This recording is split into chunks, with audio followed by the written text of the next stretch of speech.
Hello and a warm welcome to all our viewers in Nigeria and around the world to Global TV News Prime in Nigeria's capital, Abuja. I am Queen Agaba. President Bola Tinubu has said Nigeria is taking a significant step towards a sustainable and eco-friendly future by introducing a pioneering initiative to deploy a fleet of 100 electric buses.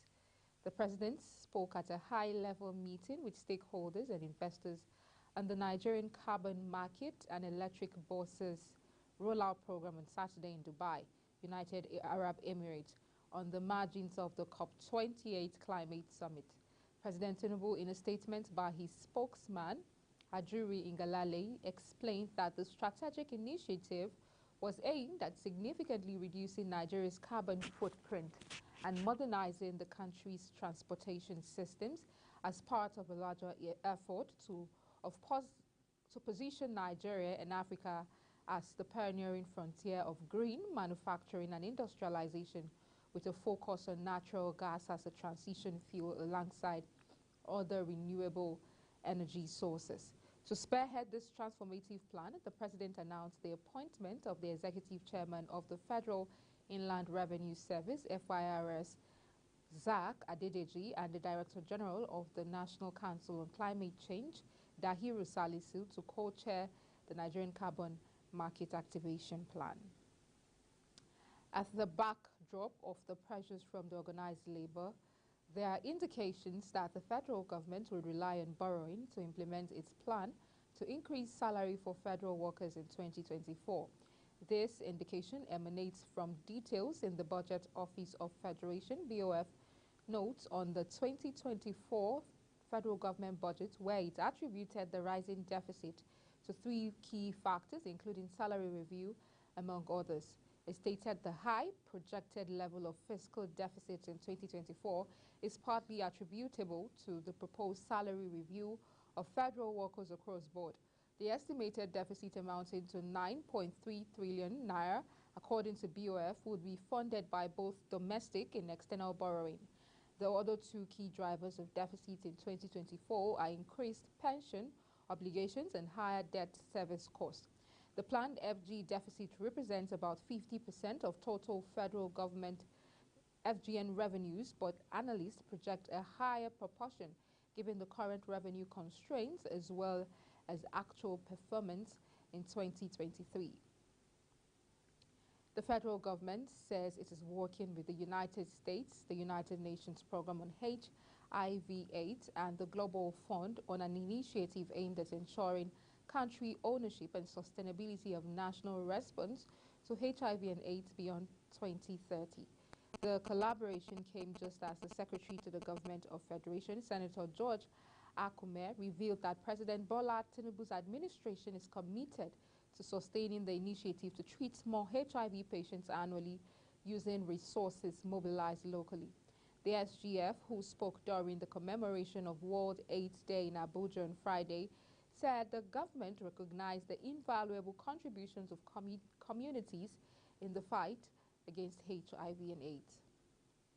The Nigerian Immigration Service has assured Nigerians will receive their passports 3 weeks from the day of application submission, except in cases of unanticipated technical difficulties.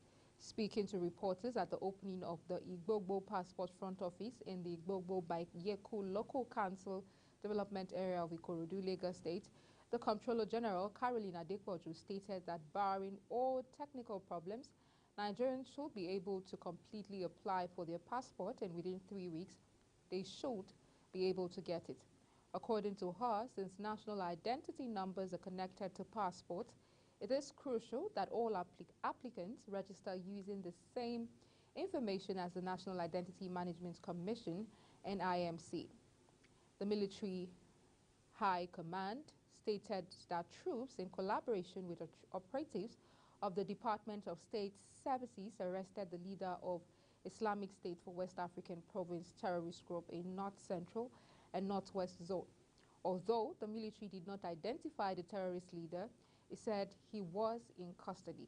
A statement by the Director of Defense Media Operations, Major General Edward Buba, said the resolve of the military to go after the leaders of the terrorist groups led to the arrest of the terrorist leader. He noted that air operations conducted in the regions had led to the destruction of the terrorist enclaves.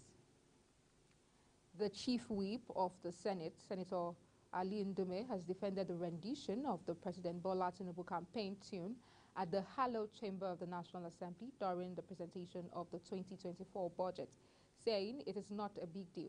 Earlier on Wednesday, during the President's presentation of the appropriation bill before the joint session of the National Assembly, the band delivered a rendition of the Tinubu's campaign tune as the presidential candidate of the All Progressives Congress, APC, adding that we peak on trivial things in the country. Indications has emerged that the National Assembly would pass the 2024 appropriation bill of 27.5 trillion naira on Tuesday, December 19. The Senate and the House of Representatives had passed the renewed Hope budget for second reading. The Deputy Senate President, Jibrin Barrow, hinted during the plenary that the budget might be passed by the lawmakers on December 19th before embarking on their Christmas and New Year break. During deliberations, senators applauded President Bola Tinubu for his good intentions for the country, but some lamented the failure of the executive to provide the details of the budget. Ekiti State Governor Biodun Oyebanji on Saturday voted at his Ikogosi country home in the first local government council election conducted by his administration. Governor Oyebanji, who voted at his Ward 6, Unit 003, Okelele Street, Ikogosi, Ekiti, around 11:40 a.m., commended the State Independent Electoral Commission for a seamless and peaceful electoral process. He also thanked Ekiti electorate for the peaceful conduct in the election, which took place in all the 16 local government areas and 22 local development council areas. Speaking with journalists shortly after casting his vote, the Ekiti governor expressed delight that people at the grassroots were able to choose their representatives at local government and 177 wards without fear or threats or any form of crisis. Governor Oyebanji described local government election as strategic and fundamental to the delivery and dividends of democracy to the grassroots. The attention of the Department of State Services, DSS, has been drawn to some spurious publications by Jackson Ude on his X handle against the person and office of the DGSS, Yusuf Magaji Bichi. In a statement made available to journalists by Director PR and Strategic Communications, DSS states that the alleged allegations are entirely false and wishes to clarify that neither the DG nor anyone acting on his directive has looted staff subsidy grant, and no such grant has been made available to the service, and one that is allocated, staff will, as usual, receive what is due them. Bichi has, in all ramifications, evidently catered for the welfare of active and retired personnel. The Nigerian Navy said its personnel have impounded and destroyed a boat conveying drums of illegally refined automated gas oil in the seaward of the Bonny Island Channel in Rivers State. A top official of the Navy in Bonny, who did not want to disclose his name, mentioned to journalists on Friday saying the boat was arrested off the Bonny River. He stated in a coordinated effort, the diesel-laden boat was destroyed by men of the forward operating base Bonny, putting the estimated quantity of the destroyed product as 150,000 liters. The official further said the recent efforts by the security outfits were predicated on the charge of the Chief of Naval Staff, Vice Admiral Emmanuel Ogala, to officers and men to stamp out criminal activities in the maritime domain. At an event organized by the Project Enable Africa recently in Abuja to honor some prominent members of the disability community ahead of the forthcoming International Day of Persons with Disabilities, the Executive Secretary, National Commission for Persons with Disabilities, James David Lalu, has applauded President Bola Tinubu-led administration for promoting the rights, welfare and dignity of persons with disabilities in Nigeria. While appreciating the award of honor by Project Enable Africa, Lalu thanked the group for recognizing his efforts and contributions towards the development of the disability community, as well as his sacrifices to see that persons with disabilities have quality life and are not discriminated against on account of their disabilities. The National Drugs Law Enforcement Agency, NDLEA, on Friday destroyed 3 acres of cannabis farm in Sayina Town, Sokoto State. This was disclosed by the Commandant NDLEA Sokoto Command, Adamu Iro, at a briefing with journalists at the State Command headquarters on Saturday. According to him, the officers and men of the command swooped into action to uproot the illegal crop planted in a maize farm after an intelligence meeting, and the suspect was arrested. Further stating at the briefing that Sokoto has a history of farming marijuana, but with the current happening, the state is trying to register itself as one of the states identified as producers of the illegal crop. Hoodlums, suspected to be armed robbers, have reportedly attacked students of the Gateway Polytechnic ICT, Sapade, Ogun State, killing one while 9 others sustained injuries in Oderemo in the early hours of Saturday. The attack targeted students staying at the off-campus hostels of Sapade in Ode Paranisara. This attack comes barely a week after the management closed the school for 3 days after students protested the rape of female students last week. The suspected robbers returned to Ode in the early hours of Saturday and attacked student hostel. According to a source, the gun-wielding hoodlums invaded the students' hostel around 3 a.m. and unleashed terror on them, adding that the attack, which took place in the Larufi area of Ode, left 1 dead and 9 others injured, including a landlord. In some of the viral clips of the attack, it was observed that the doors were shattered, windows broken, and walls riddled with bullets. It was also gathered that the robbers used heavy stones to break into some windows just to force their way into the hostels. And you're watching Global TV News Cycle, coming to you live from Nigeria's capital, Abuja, on Star Times, channel 276. Kindly follow us across all social media platforms using at Global TV NG and other handles now showing on your screen. When the news cycle returns, Nigeria, Germany sign agreements to accelerate Siemens power project.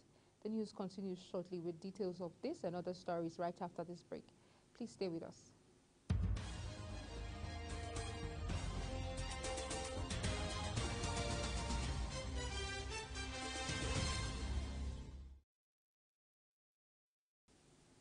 You're welcome back. This is News Prime, and you're watching Global Television, bringing you live broadcast of the News Prime from Nigeria's capital, Abuja.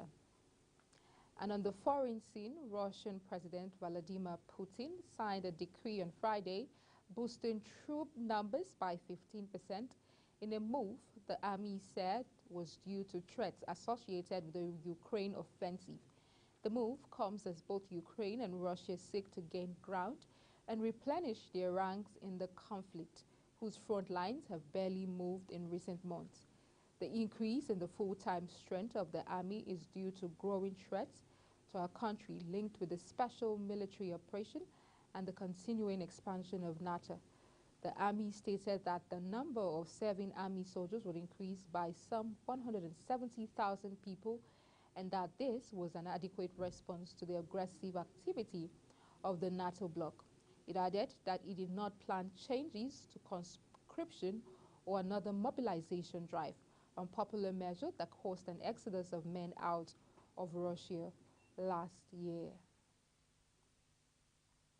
No fewer than 50 students from the University College Dublin have been involved in the construction of the Republic of Ireland's first successfully launched satellite. The satellite, AirSat-1, is a 2-unit CubeSat miniature cube satellite equipped with 3 experiments and was deployed into orbit from a Falcon 9 SpaceX rocket from the Vandenberg Space Force base in California, United States. The student-built satellite was constructed under the guidance of the European Space Agency. The launch of the educational Irish research satellite one, AirSat-1, has been described as a major milestone in the nation's space industry. The Economic Community of West African States has strongly condemned an outbreak of fighting on Friday in Guinea-Bissau, where the situation had returned to calm on Saturday. Clashes between members of the National Guard and special forces of the Presidential Guard broke out in the capital Bissau, leaving 2 dead. ECOWAS stated in a statement that it strongly condemns the violence and all attempts to disrupt the constitutional order and rule of law in Guinea-Bissau. ECOWAS further calls for the arrest and prosecution of the perpetrators of the incident in accordance with law. In business, Governor Alex Otti has concluded plans to increase the salaries of the Abia State workforce. Otti disclosed this in Umuahia during a media party with journalists, stating that he is engaging with stakeholders to improve the minimum wage of the state. Workers and the soonest the package will be made public. The reason for adjusting the package, he stated, was in line with the realities at hand, especially the economy, adding that the recently retired permanent secretaries and directors will receive arrears of salaries and gratuities due to them, while reassuring of his commitments to defray pension arrears in the state. Nigeria and Germany signed the Presidential Power Initiative Agreement to improve electricity supply in Africa's most populous nation. This was disclosed in a statement by the Special Advisor to the President, Ajuri Ngalale, saying the signing was presided over by President Bola Tinubu and the German Chancellor Olaf Scholz in Dubai, United Arab Emirates, while the Managing Director of the Nigerian Power Company, Kenny Anue, signed on Nigeria's behalf. The Managing Director, Africa Siemens AG, Naja Hakanason, signed for Germany. Speaking after the signing ceremony in Dubai, Managing Director of the FGN Power Company, Kenny Anue, highlighted Siemens Energy's effective delivery of crucial equipment worth over 63 million euros to the country since the project commenced. The Central Bank of Nigeria, CBN, says it will freeze accounts without a bank verification number, BVN, or national identification number, NIN, from April 2024, I beg your pardon. This is according to a circular by the Apex Bank, which instructed banks to place a post-no debit restriction which prevents customers from making withdrawals, transfers, or any other debits for all existing Tier 1 accounts and wallets without BVN or NIN. It also stated that all BVN or NIN attached to accounts and wallets must be electronically revalidated by January 31st, 2024. According to the bank, a BVN or NIN verification will be conducted shortly, adding that the move is part of its efforts to promote financial system stability and strengthening of the Know Your Customer (KYC) procedures in financial institutions. The bank will also carry out a comprehensive BVN and NIN audit shortly. Where breaches are identified, appropriate sanctions shall be applied. The Minister of Housing and Urban Development, Ahmed Dangiwa, has urged mortgage banks to adopt rent-to-own mortgage options and flexible monthly mortgage loan repayments as strategies to develop innovative mortgage products and make commercial loans more affordable. He urged all bank CEOs to ensure that Nigerians within the low and medium income segments have access to affordable mortgages. According to him, business owners should not see the provision of housing and home loans from a business and profit motive, but as a moral imperative to reduce the number of homeless persons.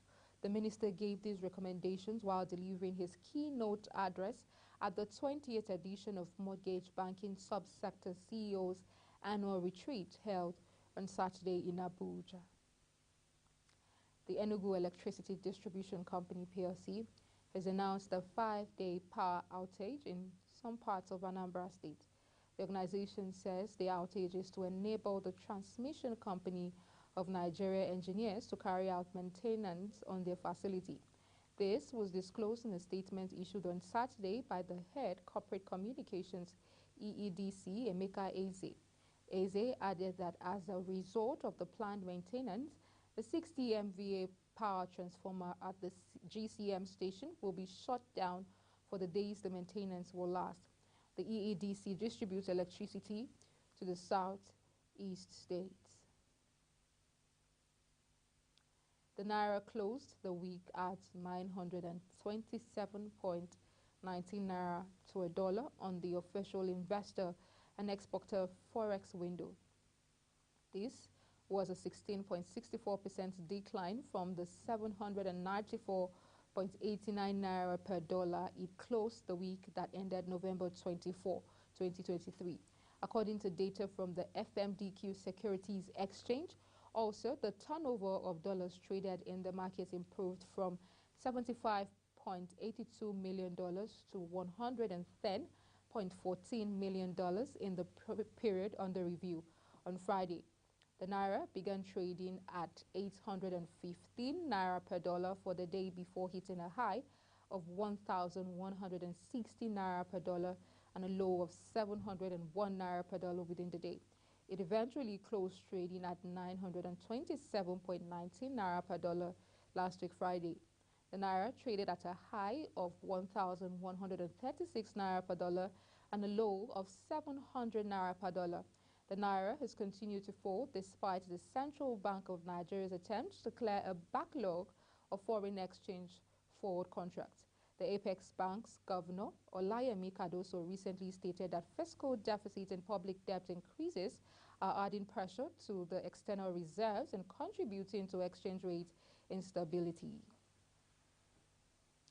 And the federal government, through the Nigerian Orientation Agency, has launched a compressed natural gas, Keke Napep, to cut down the high cost of transportation.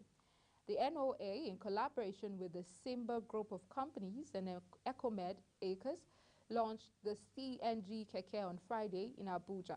The tricycle is said to consume less fuel compared to the existing tricycles that use petrol, as such will cut down the cost of transportation to the barest minimum.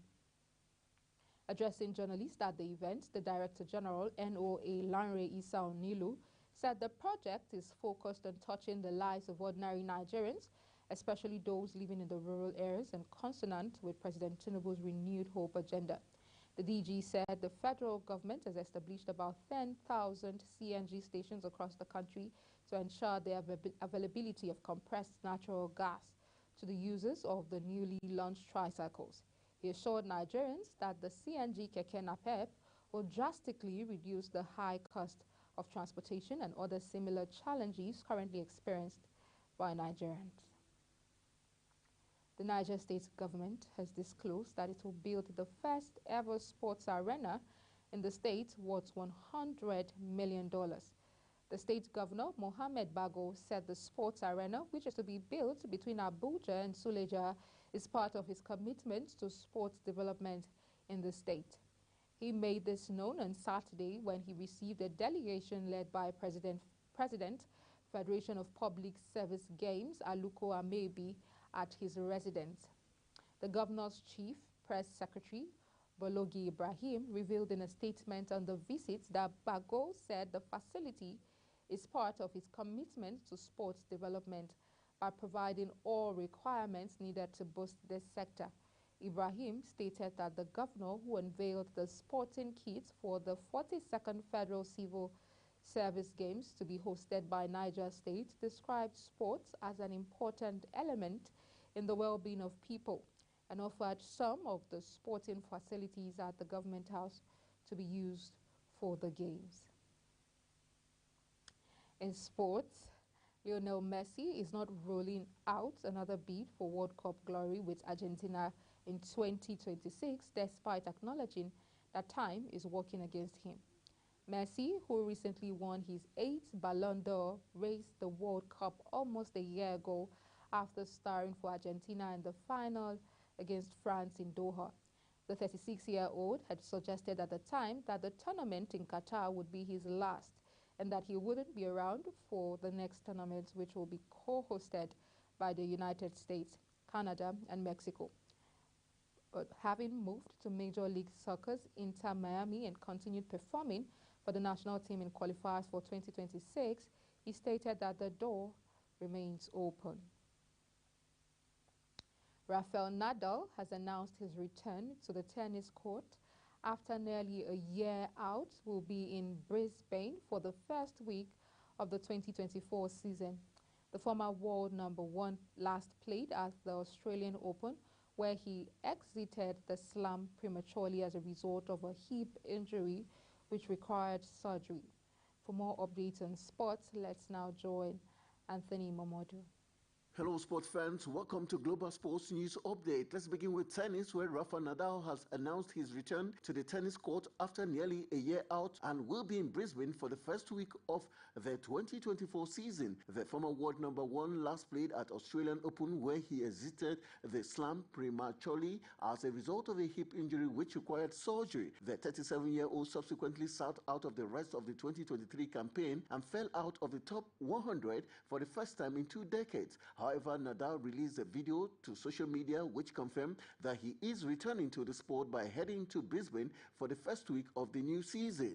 And running into football, Cristiano Ronaldo was left fuming as his Al Nassr side were beaten 3-0 by their rivals Al Hilal in a bitter Saudi Pro League clash, as he sarcastically blew kisses at fans who chanted for Lionel Messi. The Portuguese was visibly upset at full-time as Al Nassr were beaten 3-0 and failed to make ground at the top of the Saudi top flight. Ronaldo was joined by former Liverpool forward Sadio Mane as both started the top of the table match, but neither were able to find the back of the net in 19 minutes. Al Hilal stayed in front of their home supporters, winning courtesy of goals from Sergej Milinkovic-Savic and Alexander Mitrovic.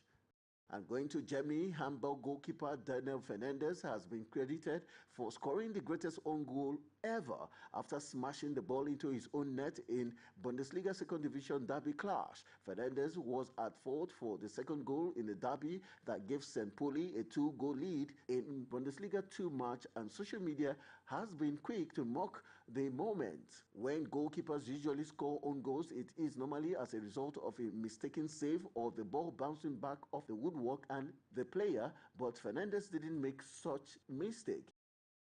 And wrapping it up, Andre Onana could be banned from playing for Manchester United if he rejects the chance to play for Cameroon at the African Cup of Nations. The goalkeeper is expected to be called up to the Cameroonian squad for the AFCON in the Ivory Coast between January 13 and February 11 next year.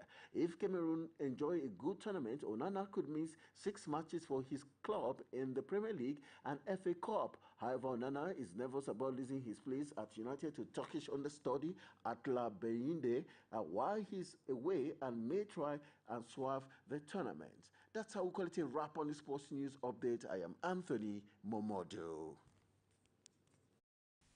And that's it on Global TV News Cycle. Don't forget, we're on StarTimes channel 276. Kindly follow us across all our social media platforms using @Global TV NG and other handles now showing on your screen. I'm Queen Agaba. Thank you for watching and see you again.